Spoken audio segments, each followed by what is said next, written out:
Olá, bom dia, graça e paz, que Deus abençoe esse dia, que Deus abençoe a sua vida e todos aqueles que estão aí nesse propósito de ler a Bíblia em um ano. Hoje, com a graça e a misericórdia do nosso Deus, nós vamos terminar o penúltimo livro do Velho Testamento e amanhã, se assim o nosso Deus permitir, nós vamos dar início ao último livro do Velho Testamento, que é 4 capítulos, e amanhã nós já vamos começar e terminar. E vai ser um dia aí glorioso, um dia de celebração. Tenho certeza disso. E vamos avançar. Se o nosso Deus permitir, ainda essa semana nós vamos começar o Novo Testamento e em breve nós vamos terminá-lo, para a honra e glória do Senhor Jesus. E como é bom ler a Bíblia, faz parte aí da sua comunhão com Deus, faz parte do seu sacrifício diário também. É um sacrifício que vai te fortalecer e te ajudar muito na sua caminhada da fé.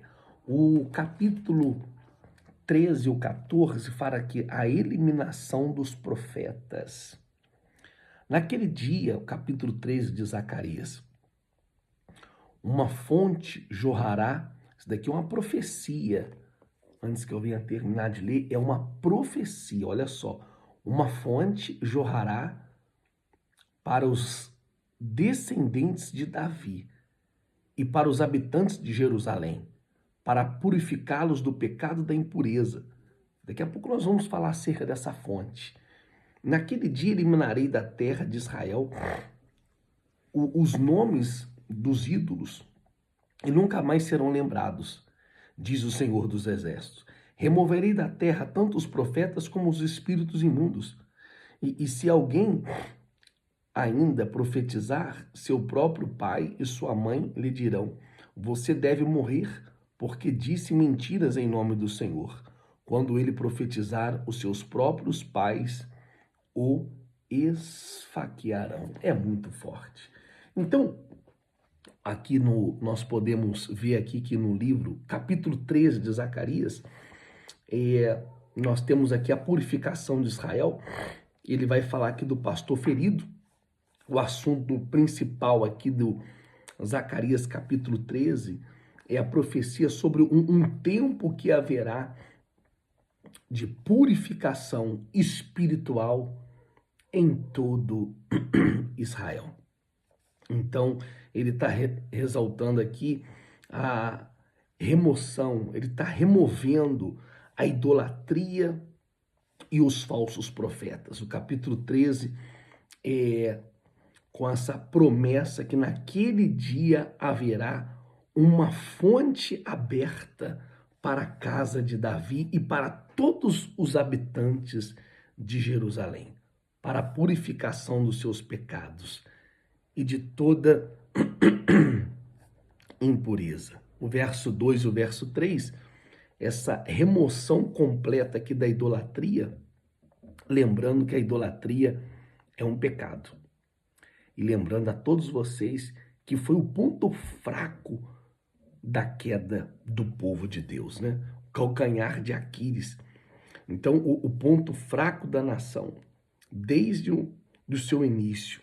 Então, foi a razão que eles foram levados ali para o cativeiro da Babilônia.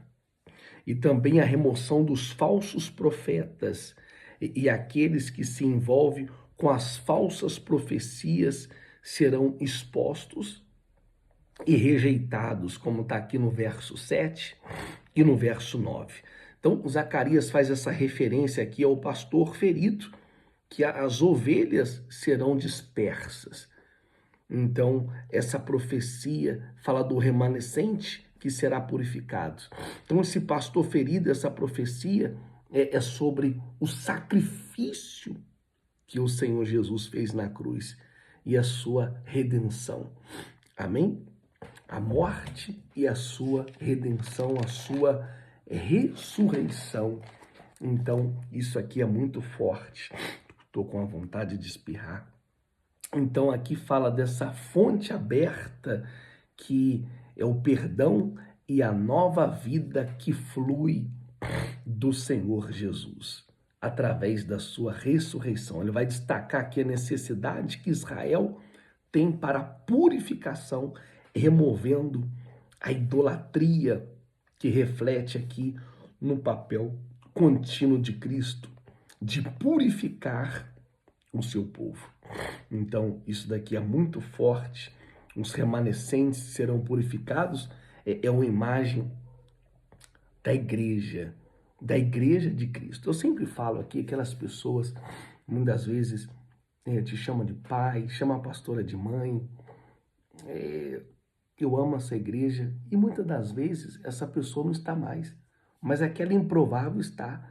Então, quando a Bíblia fala aqui dos remanescentes, esses remanescentes aqui representam a igreja, que apesar de todas as suas dificuldades, ela será preservada até o final. A igreja de Cristo, ela vai ser preservada até o final.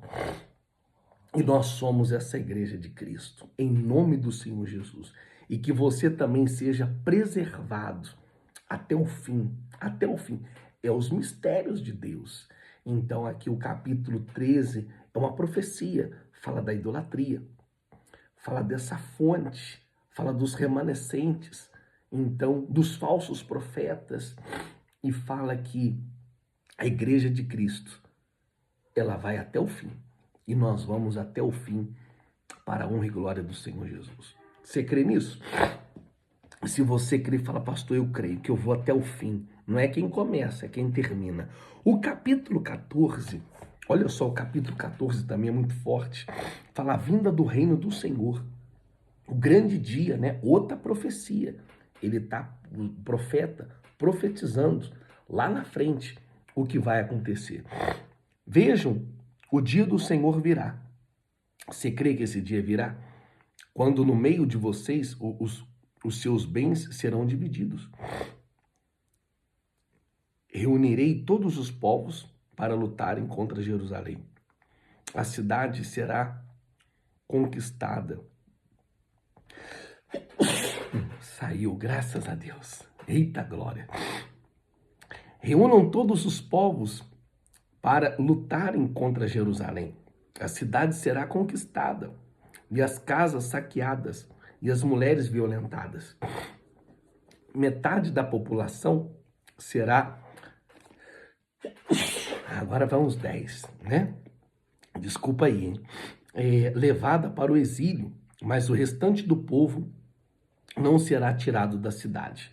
Depois, o Senhor sairá para a guerra contra aquelas nações, como ele faz em dia de batalha. Amém? Então, estou nessa batalha aqui. Não sei se eu espirro, não sei se eu tuço, mas está aqui. Vamos em frente. A vinda do reino do Senhor, o propósito do capítulo 14 é descrever o dia do Senhor. Essa expressão aqui nós já repetimos com outros profetas. É uma verdade.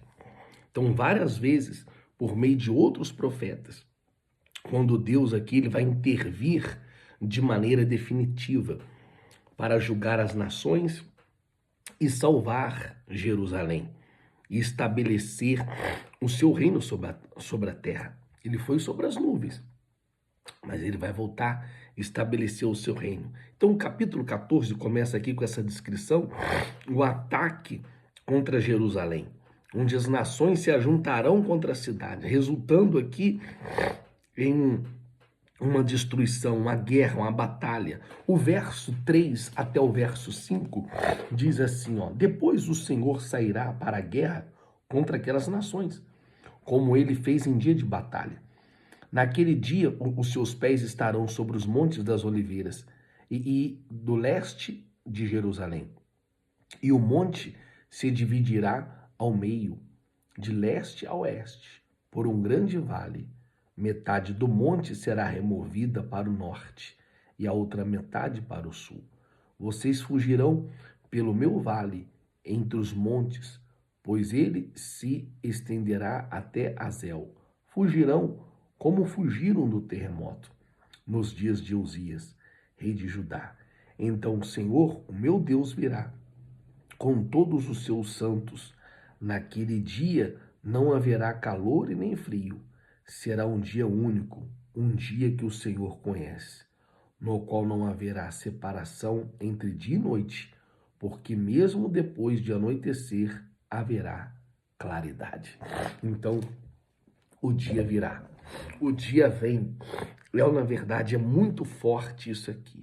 Então, fala aqui da santidade de toda Jerusalém. Verso 9, então, fala dessa visão da vitória de Cristo.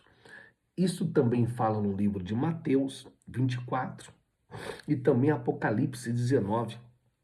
Fala dessa visão poderosa do futuro, do reino de Deus.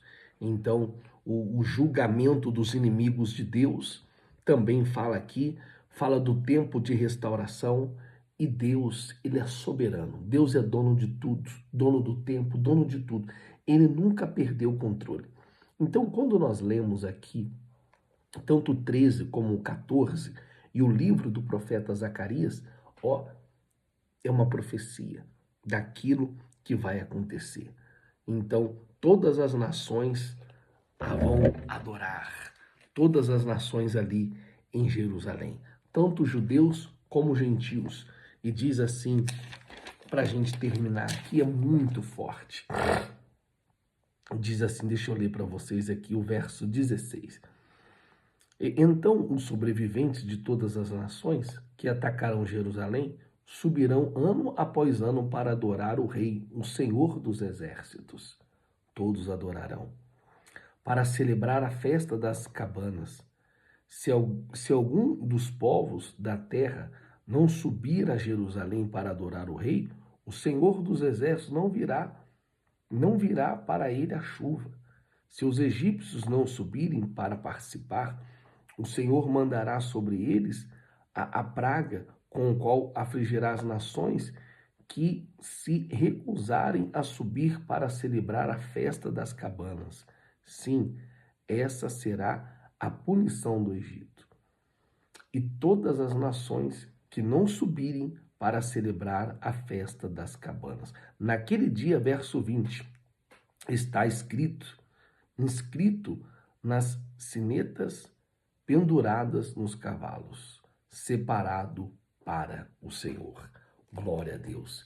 E assim nós terminamos aqui o livro do profeta Zacarias. E amanhã, como já falei, nós vamos iniciar aí e terminar também o último livro do Velho Testamento. Tá certo? Vou ficando por aqui e como todas as manhãs, você que tem me acompanhado aí durante esses 13, 14, 15, 20 minutos, amanhã vai ser um pouco mais longo, porque são 4 capítulos do livro de Malaquias que nós vamos ler, em vez de ser 3, vai ser 4. Eu quero chamar a sua atenção, você que crê que essa obra é de Deus, você que crê que quem levantou essa obra foi o próprio Espírito Santo. Eu quero que você venha essa semana semear, semeia nessa terra, ajude essa obra, porque eu tenho certeza que a semente ela sai das tuas mãos, mas jamais da sua vida. E aqui na descrição do vídeo eu vou deixar aqui aonde você pode semear, o CNPJ da igreja, aonde você pode ofertar, dizimar nesse ministério. E eu tenho certeza absoluta que Deus, ele vai te abençoar, tá certo? Amanhã eu vou falar mais acerca das reformas da igreja, mas agora eu quero que você venha ajudar nos compromissos. E assim como você tem ajudado esta obra, Deus também, ele vai te ajudar poderosamente, tá certo? Tenha uma terça-feira de paz, de bênçãos e de vitórias, e que Deus abençoe a sua vida. Até amanhã, se assim o nosso Deus permitir. Até mais.